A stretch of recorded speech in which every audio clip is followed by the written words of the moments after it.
तो स्वागत है दोस्तों आप लोगों का द राइजिंग सन बाय हिमरोज मिल्की में। तो एंशिएंट हिस्ट्री हम लोग कंटिन्यू किए और हड़प्पा सभ्यता समाप्त करने के बाद हम लोग वैदिक काल में या वैदिक कल्चर में हम लोग एंट्री कर गए और वैदिक सभ्यता में हम लोगों ने पहली वीडियो हम लोग उस पर देख चुके हैं वैदिक सभ्यता की। तो आज नेक्स्ट वीडियो में हम लोग बात करेंगे, आज 2-3 बिंदुओं पे बात करेंगे। पहले तो हम लोग देखेंगे जो ऋग वैदिक सभ्यता थी या ऋग वैदिक जो आर्य थे, उन आर्यों का विस्तार कहाँ तक था, यानी उनके भौगोलिक विस्तार पे हम लोग चर्चा करेंगे। दूसरे पॉइंट पे हम लोग देखेंगे इनकी राजनीतिक स्थिति, और इनके राजनीतिक स्थिति में हम लोग देखेंगे इनके राज्य का या प्रशासनिक विभाजन किस प्रकार से किया गया था। राज्य की सहायता या राजा की सहायता है तो कुछ संस्थाएं थी जो बहुत इंपॉर्टेंट संस्थाएं हैं, एग्जाम में अक्सर पूछी जाती हैं, उन संस्थाओं पे देखेंगे। फिर राजा के सहायता के लिए कुछ अधिकारी होते थे जिन्हें रत्नी बोला जाता था, उन रत्नियों के बारे में जानेंगे। फिर यहाँ की सेना, पुलिस, गुप्तचर के बारे में जानेंगे। फिर हम लोग देखेंगे कौन कौन से अपराध किए जा रहे थे ऋग वैदिक काल में, सबसे महत्वपूर्ण या आम चलन में कौन सा अपराध था, उसके लिए दंड की क्या क्या व्यवस्था थी। उसके बाद एक राजनीतिक घटना घटी है जिसका उल्लेख ऋग्वेद में किया गया है, ऋग्वेद के 7वें मंडल में। उस राजनीतिक घटना के बारे में भी हम लोग जिक्र करेंगे जिसका नाम है दशराज युद्ध। यदि आप लोग ऋग्वेद वाली हमारी वीडियो देखे होंगे तो वहां भी हमने दशराज युद्ध का वर्णन किया था, तो यहाँ भी हम लोग दशराज युद्ध का वर्णन करेंगे। तो चलिए इसी को हम लोग कंटिन्यू करते हैं, आगे करते हैं। तो सभी लोगों को वेरी गुड मॉर्निंग।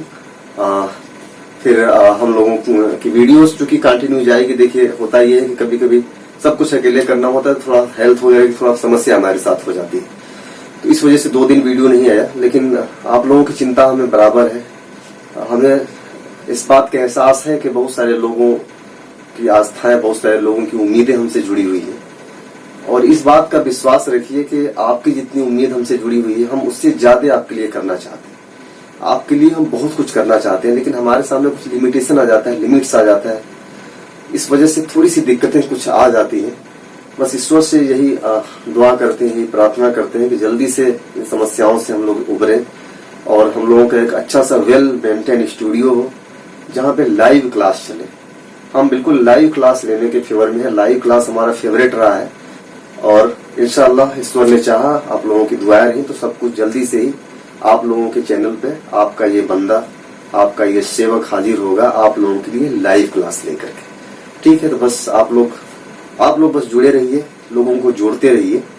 जिस दिन उस दिन कंडीशन जिस दिन हो जाएगी लाइव क्लास की, उस दिन सबसे पहले हम लाइव आएंगे। हमारी बहुत दिली इच्छा है लाइव क्लास लेने की, और आप लोगों को पढ़ाने के लिए हम बहुत कुछ पढ़ाना चाहते हैं और इतना बताना चाहते हैं कि आपका कोई एग्जाम फिर कभी न रुके। ये चैनल ही आप लोगों के सिलेक्शन का एक आधार बन जाए। ठीक है, तो चलिए देखिए रात में अभी चूंकि शाम में फीवर हो गया था हमें, तो दवा लिए थे, तो रात में दवा खाए हुए अभी फीवर उतरा हुआ था। आप लोग देख सकते हैं टाइम बज रहा है 1:15 बज रहा है। टाइमिंग आप लोग देखिए, नजर आएगा वहां से? नहीं नजर आएगा, 1:15 एकदम करेक्ट 1:15 हो रहा है। तो इतने बजे हम वीडियो आप लोगों के लिए रिकॉर्ड कर रहे हैं, और सुबह ही 8 बजे आप लोगों को ये वीडियो मिल जाएगी।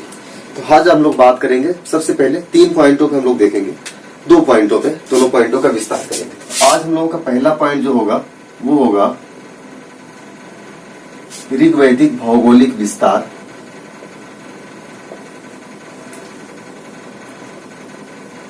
इस पे हम लोग देखने वाले हैं नंबर 1।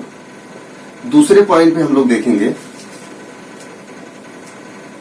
ऋग वैदिक समाज की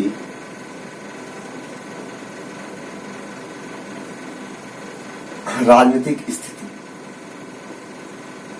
राजनीति, क्योंकि राजनीतिक स्थिति में काफी चीज शामिल हो जाएंगे। अगर राजनीतिक स्थिति की बात करें तो ढेर सारी चीजें शामिल हो जाएंगी। इसमें राज्य का विभाजन, इनकी प्रशासनिक व्यवस्था, फिर राजा की सहायता हेतु संस्थाएं, राजा की सहायता के लिए कौन कौन से अधिकारी थे, सेना, पुलिस, गुप्तचर, अपराध, दंड, ये सब सारी चीजें कहाँ पे शामिल होंगी? राजनीतिक व्यवस्था में। सबसे पहला पॉइंट हम लोग उठाते हैं ऋग वैदिक समाज की भौगोलिक विस्तार। तो ऋग्वेद का भौगोलिक विस्तार के तहत अब हम लोग डिस्कशन करेंगे। जब ऋग्वेद की किसी भी सभ्यता के भौगोलिक विस्तार की जब बात की जाती है, वह सभ्यता, भौगोलिक विस्तार का मतलब है कि उसका जो भौतिक क्षेत्रफल रहा है, यानी कि कितना बड़ा उसका क्षेत्रफल रहा है, इसका पूर्वी बिंदु, पश्चिमी बिंदु, है ना, उत्तरी बिंदु और दक्षिणी बिंदु क्या रहा है। भौगोलिक विस्तार का सीधा सा मतलब होता है कि किसी भी सभ्यता का जब भौगोलिक विस्तार की हम बात करते हैं तो उसके तहत उसके चारों सीमाओं की बात की जाती है कि उसकी सीमा कहाँ कहाँ से लगती थी, उसकी उत्तरी, पूर्वी, दक्षिणी बिंदु क्या थी। अगर ऋग्वेद की हम बात करें इसके भौगोलिक विस्तार को, इस समाज की, ऋग्वैदिक समाज की, यहाँ पे इसके भौगोलिक विस्तार के संदर्भ में पूरा तात्विक साक्ष्य बहुत ज्यादा उपलब्ध नहीं है। अगर सच मायने में बात किया जाए तो भौगोलिक विस्तार का जानने का सबसे जो ऑथेंटिक, सबसे बेहतरीन जो साक्ष्य माना जाता है या सबसे ऑथेंटिक साक्ष्य जो माना जाता है वह माना जाता है पुरातात्विक साक्ष्य। यानी पुरातात्विक साक्ष्य के आधार पर हम अंदाजा लगा सकते हैं कि किसी सभ्यता का विस्तार क्या है, उत्तर दक्षिण और पूर्व पश्चिम में कितनी दूर तक विस्तृत है। लेकिन ऋग्वैदिक काल की बात करते हैं तो ऋग्वैदिक काल में इस प्रकार के साक्ष्य नहीं मिलते हैं जिससे हम इनके भौगोलिक विस्तार की जानकारी प्राप्त कर सके। अब सवाल उठता है कि अगर पुरातात्विक साक्ष्य नहीं मिल पा रहे इनके भौगोलिक विस्तार की जानकारी के लिए, तो फिर हम किस आधार पे इस सभ्यता के भौगोलिक विस्तार का वर्णन करेंगे या हम किस आधार की यह तय करेंगे कि यह सभ्यता, इसका भौगोलिक विस्तार इस सभ्यता की कहाँ तक रही है। तो इसके लिए हमें एक साक्ष्य मिलता है, वह साक्ष्य मिलता है ऋग्वेद। और ऋग्वेद में कुछ ऐसे क्षेत्रों का उल्लेख किया गया है जिससे यह अंदाजा लगाया जाता है कि इस सभ्यता का जो विस्तार था इसी क्षेत्र के मध्य रहा होगा। क्लियर है यहाँ तक? तो चलिए अब हम लोग इसको, आप लोग लिखिए, यहाँ पे लिखेंगे आप लोग कि भौगोलिक विस्तार का, भौगोलिक विस्तार का सबसे महत्वपूर्ण या सबसे विश्वसनीय स्रोत, सबसे विश्वसनीय स्रोत पुरातात्विक साक्ष्य माना जाता है। साक्ष्य माना जाता है, परंतु ऋग्वैदिक सभ्यता के लिए, ऋग्वैदिक सभ्यता में पुरातात्विक साक्ष्य का अभाव है। पुरातात्विक साक्ष्य का अभाव है। पुरातात्विक साक्ष्य का अभाव है। Is that clear? यानी यहाँ पे हम लोग देख रहे हैं कि यहाँ पुरातात्विक साक्ष्य का अभाव है। तो यहाँ पे हम लिख लगेंगे कि इस सभ्यता के भौगोलिक विस्तार का,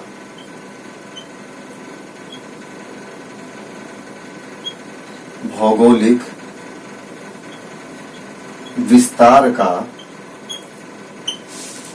महत्वपूर्ण स्रोत ऋग्वेद माना जाता है। ऋग्वेद माना जाता है। कैसे? अब ऋग्वेद में क्या जिक्र किया गया जिससे इसके भौगोलिक विस्तार की जानकारी मिलती है?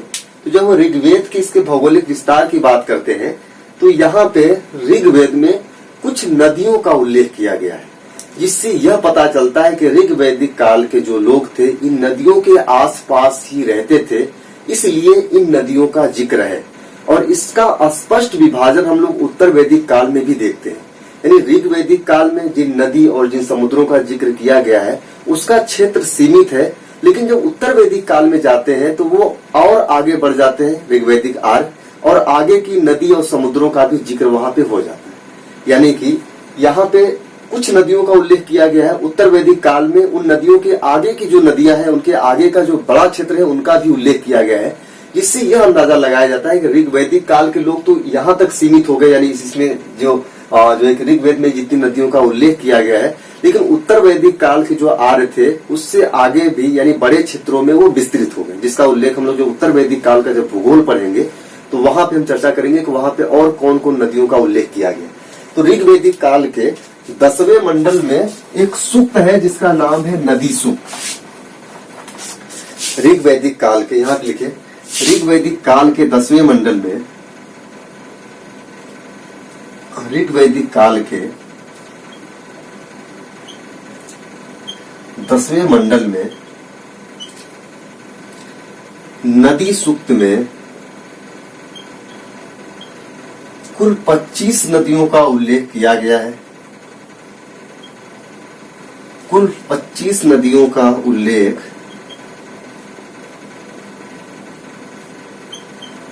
किया गया है।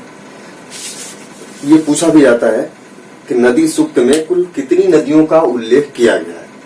तो नदियों का उल्लेख कितना किया है? 25। लेकिन इन 25 नदियों में जो आर्यों का जो क्षेत्र था, भौगोलिक क्षेत्र, उसमें सबसे महत्वपूर्ण जो क्षेत्र माना गया है वह माना गया सप्त सिंधु प्रदेश।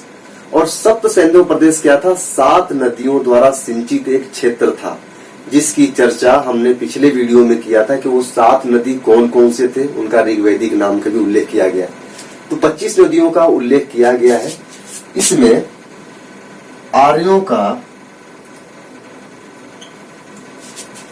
आर्यों का विस्तार सर्वाधिक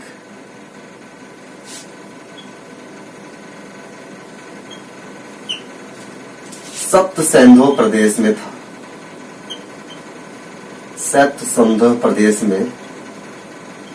अब सप्त सिंधु के तहत कौन कौन सी नदी आएंगी, इसके लिए आप लोग पिछली वाली इससे वीडियो देखेंगे तो वहां पे 7 नदियों का उल्लेख किया गया। ये जो सप्त सिंधु है, वास्तव में इन 7 नदियों का स्पष्ट रूप से कौन सा मतलब नदी थी 7 ये नदियां, इसके बारे में थोड़ा सा इतिहासकारों के मध्य जो डिस्प्यूट है, यानी यह तय नहीं हो पाता कि वास्तव में 7 नदियां कौन थी। लेकिन फिर भी आज इतिहासकार यह मानने के लिए तैयार हैं कि 7 नदियों का जो क्षेत्र था, सतलज जो है कि सतलज हो गया, रावी हो गया, उसके बाद झेलम हो गया, चिनाब हो गया, सिंधु हो गया, है ना, ये सरस्वती हो गया, ये सारी नदियां जो 7 नदियां थी, माना जाता है कि यही 7 नदियों का क्षेत्र रहा होगा। इसलिए अगर उन 7 नदियों के क्षेत्र को हम अभी वर्तमान में देखें तो अफगानिस्तान में कुछ नदियां पड़ती है, तो अफगानिस्तान से लेकर के हम आएंगे जो है कि पश्चिमी उत्तर प्रदेश तक, यानी कि उत्तर प्रदेश के पश्चिमी भाग तक ही ये सीमित हो गए थे। यानी अफगानिस्तान, पश्चिमी उत्तर प्रदेश, फिर हमारा पंजाब, पाकिस्तान वाला पंजाब, ये सारे क्षेत्र ही आर्यों का मुख्य निवास स्थान था। निवास स्थान मतलब इनका भौगोलिक विस्तार था, जहाँ पे वो उनकी सभ्यता या वो वहां पे रह रहे थे, उस सभ्यता का जो विस्तार था। तो सप्त सिंधु प्रदेश में 7 नदियों का उल्लेख कर दिया गया है। इसके अलावा ये ध्यान रखना है कि कुछ और नदियों का भी उल्लेख होता है। कुछ और नदियों का जो उल्लेख होता है, जिसमें 4 नदियां अफगानिस्तान की हैं और जो काफी इंपॉर्टेंट है, जहां से पूछा जाता है। हालांकि गंगा, यमुना और सरयू का भी उल्लेख किया गया है, लेकिन बहुत ज्यादा बार उल्लेख नहीं किया गया। कारण भी बताएंगे क्यों उल्लेख नहीं किया गया। तो सप्त सिंधु प्रदेश में जो 7 नदियां थी, उसे आप लोगों को कहां देख लेना है, पिछले वाले वीडियो में। ये 7 नदियों का उल्लेख हम यहाँ पे नहीं करेंगे, लेकिन वो 7 नदियां बहुत ही इंपॉर्टेंट है, इसको ध्यान रखें। इसके अलावा सप्त सिंधु प्रदेश था, फिर हम लोग लिखेंगे इस नदी सूक्त में 4 अफगानिस्तान के नदियों का भी उल्लेख प्राप्त होता है। इस नदी सूक्त में 4 अफगानिस्तान के नदियों का भी उल्लेख प्राप्त होता है। अफगानिस्तान के नदियों का भी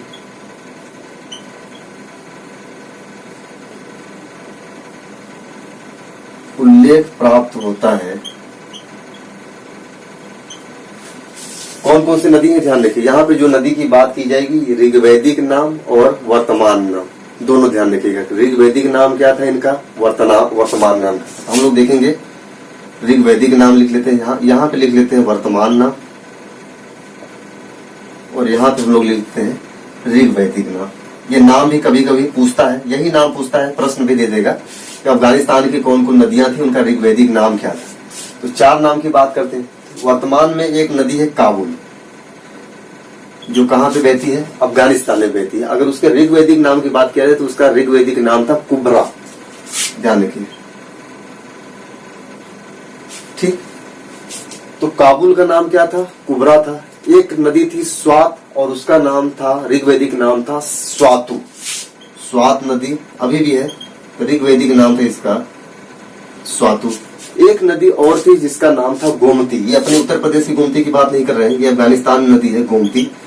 गोमती का जो ऋग्वैदिक नाम था उसका नाम था गोमल, ध्यान रखिए, गोमल, गोमत या गोमल दोनों नाम आता है। उसका जो ऋग्वैदिक नाम था गोमत या गोमल। एक नदी और थी जिसका नाम है कुर्रम, अफगानिस्तान की अभी भी ये नदी है कुर्रम, जिसका ऋग्वैदिक नाम था क्रूम। ये 4 नदियां कहाँ की थी, अफगानिस्तान की नदियां थी। इसके अलावा ऋग्वेद में हिमालय पर्वत के एक चोटी का उल्लेख होता है। हिमालय पर्वत की एक चोटी जिसका नाम था भूजवंत चोटी। लिखते जाइए, काफी इंपॉर्टेंट है, ये पूछता भी है। तो ऋग्वेद में यहां हम लोग लिखेंगे, यहाँ हिमालय के एक पर्वत भुजवंत का उल्लेख प्राप्त होता है। एक पर्वत भुजवंत का उल्लेख प्राप्त होता है, भुजवंत का उल्लेख मिलता है।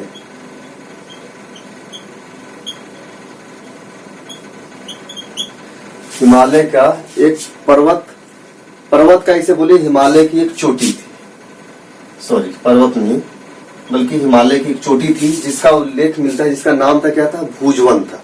और यह भुजवंत फेमस किस लिए था, यह चोटी सोम वनस्पति के लिए फेमस था। एक वनस्पति पाई जाती थी जिसका नाम था सोम, सोम वनस्पति के लिए प्रसिद्ध था।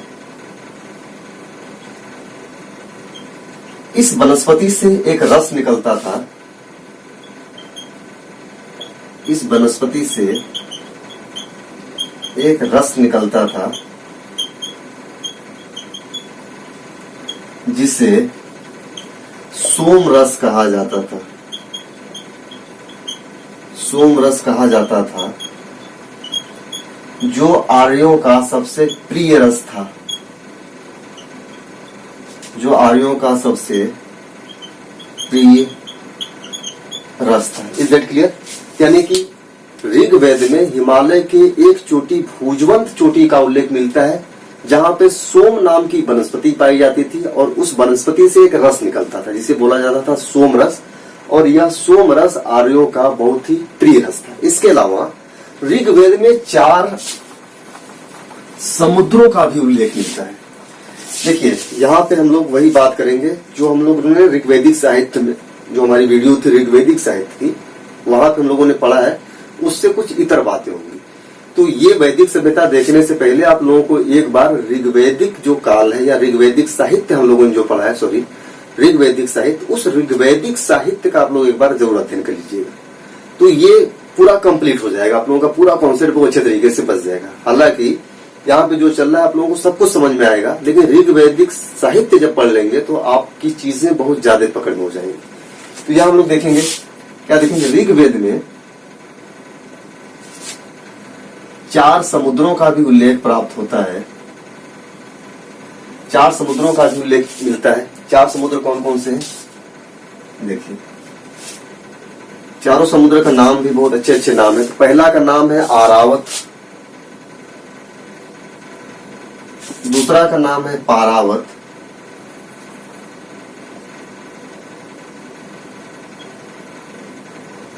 पहला आरावत, दूसरा पारावत, तीसरा सारस्वत और चौथा था श्याम। सारस्वत और चौथा था श्याम। तो अगर इन समुद्रों की बात करें तो इन समुद्रों में आरावत की पहचान संभवतः अरब सागर से किया जाता है। जब हम जाते हैं अपने भारत के पश्चिमी क्षेत्र, उत्तर पश्चिम में जो पाकिस्तान, पंजाब वाला क्षेत्र है, अफगानिस्तान वाला क्षेत्र है, तो हम लोग देखते हैं पाकिस्तान से सटा हुआ अरब सागर है। तो संभवतः यह मान लिया जाता है कि यह अरब सागर रहा होगा आरावत। लेकिन पारावत के बारे में पता नहीं चल पाया कि वास्तव में किसका उल्लेख, किस समुद्र का उल्लेख किया गया है। सारस्वत के बारे में पता नहीं चल पाया कि वास्तव में किस समुद्र का उल्लेख है, और श्याण के बारे में भी पता नहीं चल पाया। यानी इन तीनों के बारे में स्पष्ट तौर पे कुछ नहीं कहा जा सकता कि किस समुद्र का उल्लेख है। लेकिन आरावत के बारे में यह कहा गया कि यह जो है संभवतः अरब सागर रहा होगा।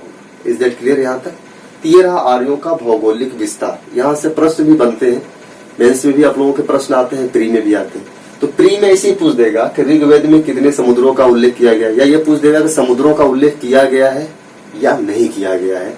ऋग्वेद की जो नदियां रही हैं, ऋग्वेदिक नाम क्या रहा है, इनके वर्तमान नाम क्या रहा है, ऋग्वेदिक भौगोलिक स्रोत जानने का क्या आधार रहा है, पुरातात्विक स्रोत या साहित्यिक स्रोत हम देखेंगे। पुरातात्विक स्रोत इनके भौगोलिक विस्तार के बारे में कोई जानकारी नहीं देते, इनके भौगोलिक विस्तार के बारे में सिर्फ और सिर्फ ऋग्वेद से ही जानकारी मिलती है। अब हम लोग आते हैं दूसरे पॉइंट पे अपने, ऋग्वेदिक काल के राजनीतिक स्थिति के बारे में। तो दूसरा हम लोगों का जो पॉइंट होगा वह होगा राजनीतिक स्थिति।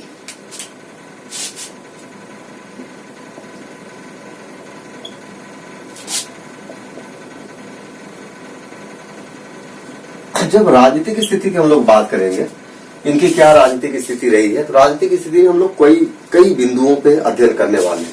पहला, आप लोग लिखते थे। पहला बिंदु हम लोग करेंगे राज्य का विभाजन या अथवा प्रशासनिक विभाजन अथवा प्रशासनिक विभाजन। दूसरे पॉइंट में हम लोग बात करेंगे कि राजा को सहायता देने के लिए कुछ संस्थाएं थी, तो राजा की सहायता हेतु संस्थाएं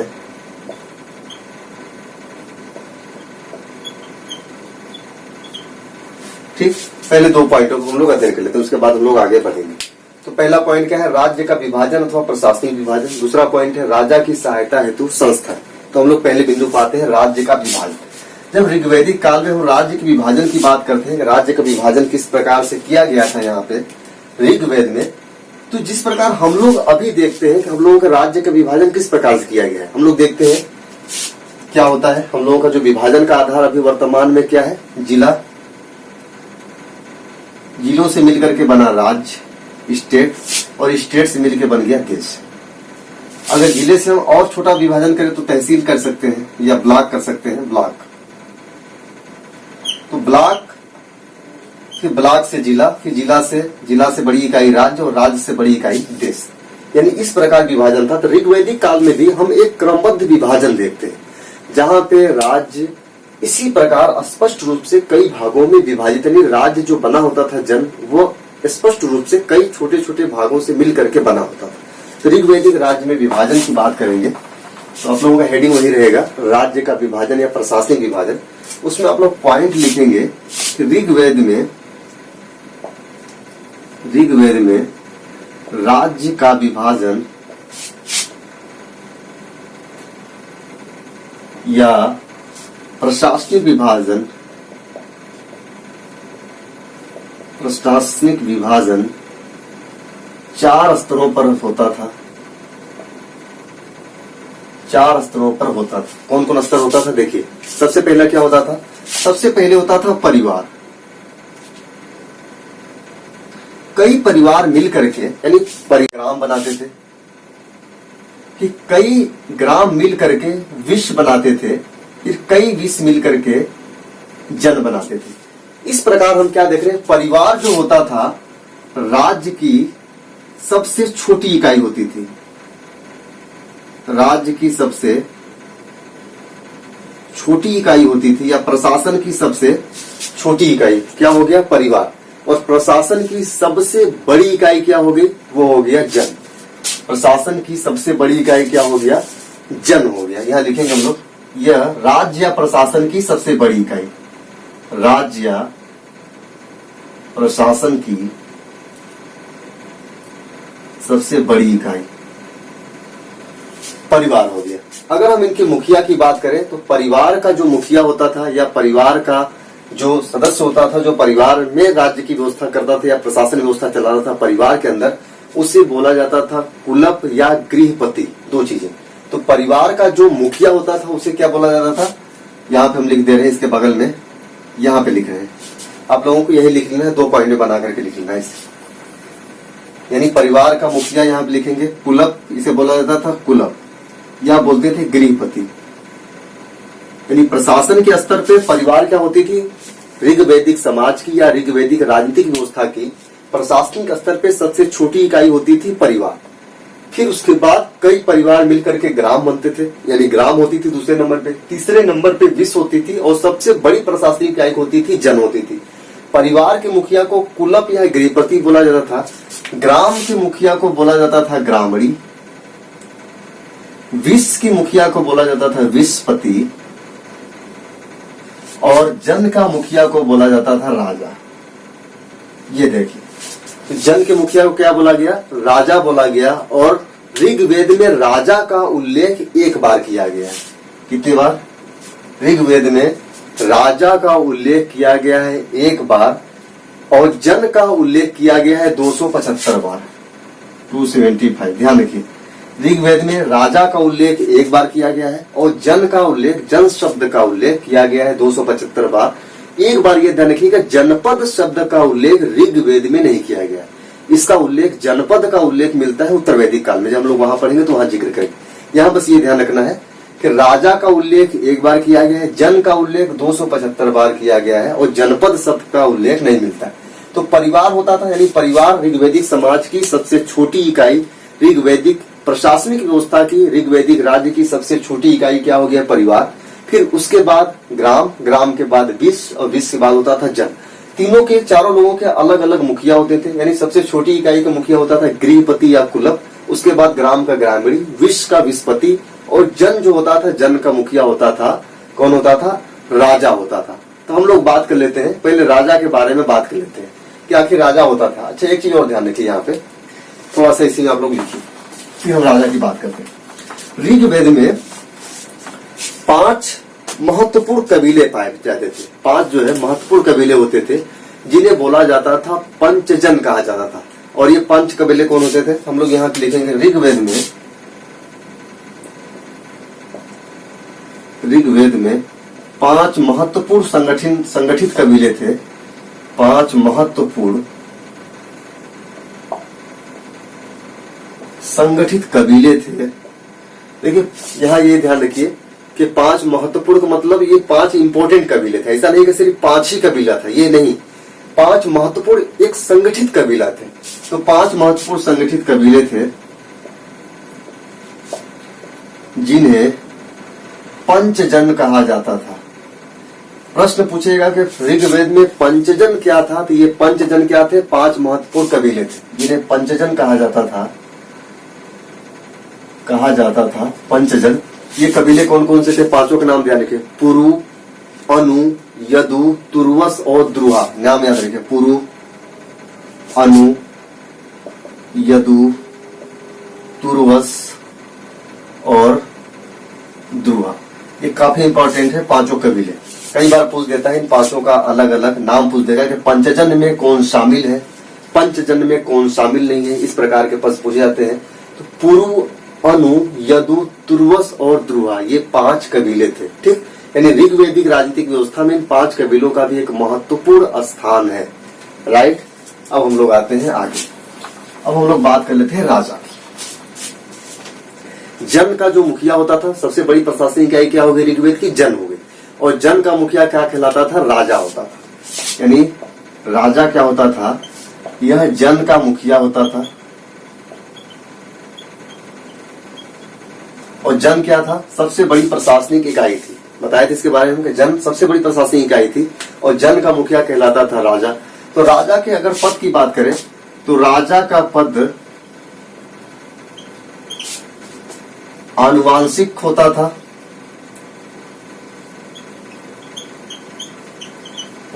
परंतु ऋग्वेद के प्रारंभिक काल में, ऋग्वैदिक समाज के प्रारंभिक काल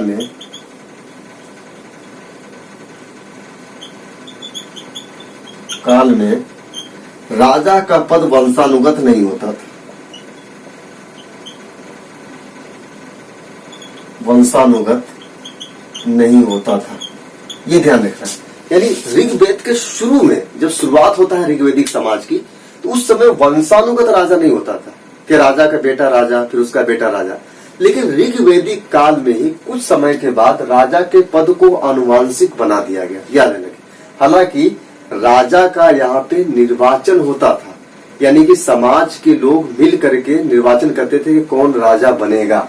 लेकिन जो पद हो गया था बाद में चल करके वह आनुवांशिक हो गया था। शुरू में निर्वाचन हुआ, बाद में हो गया आनुवांशिक। अगर योग्यता की बात करें तो योग्यता क्या होती थी, राजा की योग्यता होती थी कि जो कबीले की जो जनता है वह देखती थी कि राजा बनने के लायक है या नहीं है व्यक्ति। अगर राजा के कार्य की बात करें तो राजा जो होता था उसका कार्य होता था जन की रक्षा करना, यानी जो जन है उसकी रक्षा करना। तो राजा का प्रमुख जो कर्तव्य होता था, राजा का प्रमुख कर्तव्य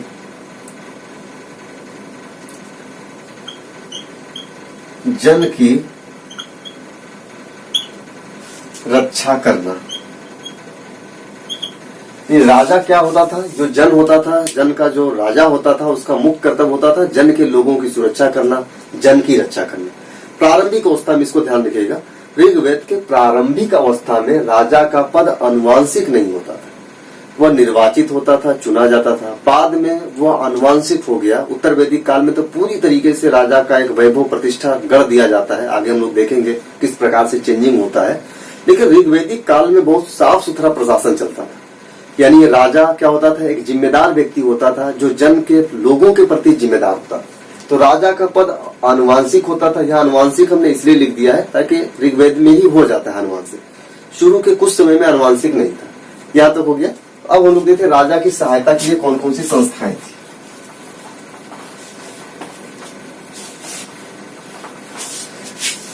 चलिए, तो हम लोग बात करते हैं राजा की सहायता के लिए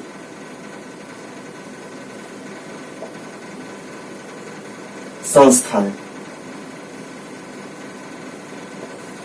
राजा की सहायता के लिए कौन कौन सी संस्थाएं थी? राजा की सहायता के लिए 3 संस्थाएं थी, ये ध्यान रखें, जो बहुत ही महत्वपूर्ण संस्थाएं थी। तो हम लोग लिखेंगे राजा की सहायता के लिए 3 संस्थाएं थी, जिसमें पहली संस्था थी जिसका नाम था विदत, सभा एवं समिति। ये राजा की सहायता के लिए होती थी, विदत, सभा एवं समिति। तो हम लोग लिखेंगे जो विदत होता था, विदत हेडिंग डालेंगे आप लोग, विदत पहला हेडिंग डाल लीजिएगा, विदत। तो विदत में लिखेंगे हम लोग कि यह विश्व की सबसे प्राचीन राजनीतिक संस्था मानी जाती है। ध्यान दें, इसके बारे में लिखना है, यह विश्व की सबसे प्राचीन राजनीतिक संस्था है, विश्व की सबसे प्राचीन राजनीतिक संस्था है, राजनीतिक संस्था है जिसका उल्लेख ऋग्वेद में 122 बार किया गया है।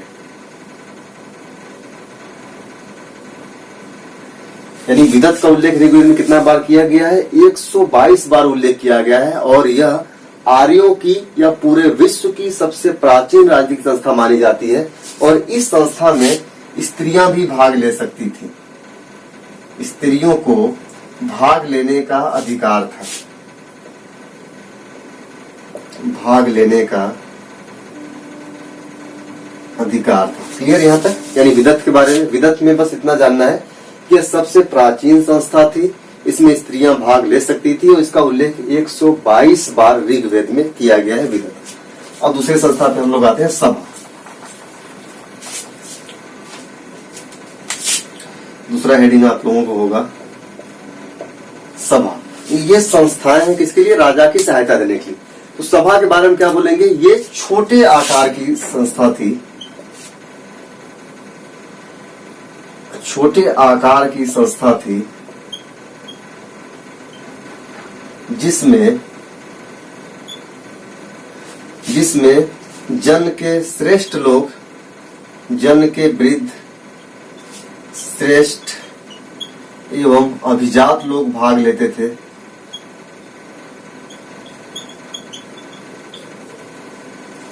अभिजात लोग भाग लेते थे। क्या था ये? छोटे आकार की संस्था थी जिसे जन के श्रेष्ठ या वृद्ध लोग जो होते थे वो लोग भाग लेते थे। और इसका मुख्य क्या कार्य होता था? इस संस्था का, यानी जो हम लोग देख रहे हैं कि यहाँ पे कौन से लोग हैं? सीनियर लोग हैं।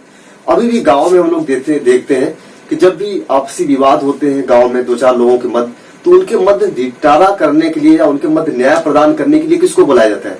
जो उस गांव के या समाज के जो सबसे श्रेष्ठ लोग होते हैं, जो सबसे वृद्ध लोग होते हैं, उन्हें बुलाया जाता है कि दादा बाबा ये देखिए झगड़ा हो रहा है, इनको सुलझा दीजिए। तो वास्तव में यह प्रक्रिया कहाँ चली आ रही थी? ऋग्वैदिक काल से चली आ रही थी। ऋग्वेद में यही काम वहां की सभा कर रही थी। इसका मुख्य कार्य यही होता था, न्याय प्रदान करना। ध्यान रखिए, क्या प्रदान करना? न्याय प्रदान करना। क्यों? क्योंकि यहाँ पे अभिजात लोग, वृद्ध लोग और श्रेष्ठ लोग रहते थे, जिनका मुख्य कार्य था जब ऋग्वैदिक समाज में आपसी झगड़े, लड़ाई, कलह होते थे या 2 लोगों के मध्य जब विवाद होता था, तो ये सभा बैठती थी और सभा बैठ करके वहां पे न्याय प्रदान करती थी।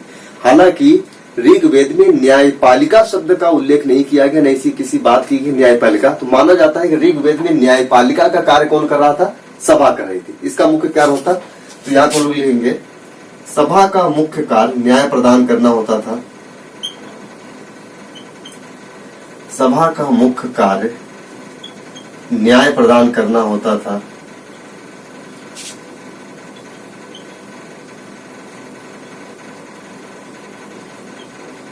क्या होता था? न्याय प्रदान करना। वर्तमान में एक लुडविंग साहब है, इतिहासकार लुडविंग, उन्होंने सभा की तुलना वर्तमान में राज्यसभा से किया है। यानी कि अगर कभी प्रश्न बने तो यहां ध्यान रखिएगा, लुडविंग नाम था इनका, लुडविंग ने इसकी तुलना राज्यसभा से किया है। किससे किया है? राज्यसभा से। क्लियर हो गया यहाँ पे। अब हम लोग आते हैं लास्ट संस्था समिति पर।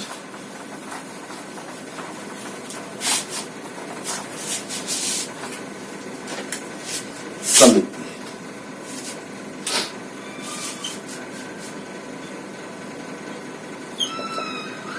समझ में आ रहा है आप लोगों को? समिति की बात करें तो यह आर्यों के सबसे बड़े आकार की संस्था थी। यह ध्यान रखिए, यह आर्यों की सबसे बड़े आकार की संस्था थी। सबसे बड़े आकार की संस्था थी।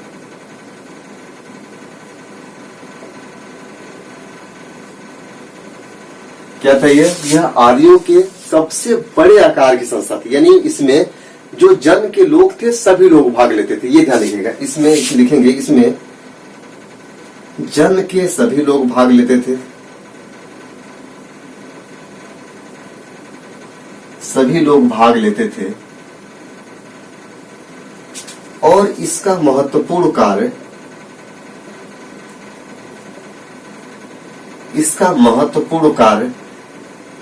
राजा का चुनाव करना होता था।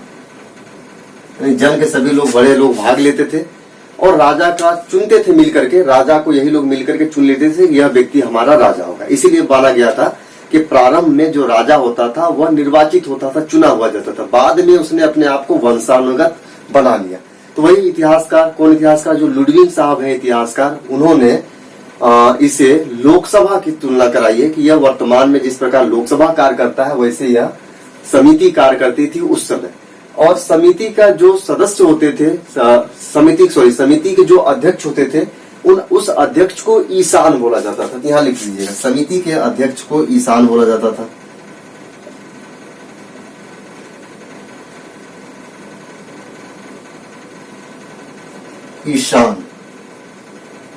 ईशान कहा जाता था। और एक पॉइंट लिख लेंगे, लुडविंग ने इसे लोकसभा कहा है। क्या कहा है? लोकसभा कहा है। ठीक, क्लियर है यहाँ पे? तो सभा, समिति और विदत, इन तीन चीजों के बारे में हम लोगों ने जाना। नेक्स्ट वीडियो में हम लोग पढ़ेंगे राजा को सहायता देने के लिए कौन कौन से अधिकारी थे। उसके अलावा हम लोग ऋग्वैदिक सेना के बारे में जानेंगे, पुलिस के बारे में जानेंगे, फिर गुप्तचर के बारे में जानेंगे। फिर हम लोग जानेंगे ऋग्वेद में कौन कौन से अपराध होते थे। फिर एक महत्वपूर्ण जो युद्ध हुआ है दशराज युद्ध, उसका उल्लेख करेंगे हम लोग नेक्स्ट वीडियो में। तो मिलते हैं हम लोग नेक्स्ट वीडियो में फिर, तब तक के लिए।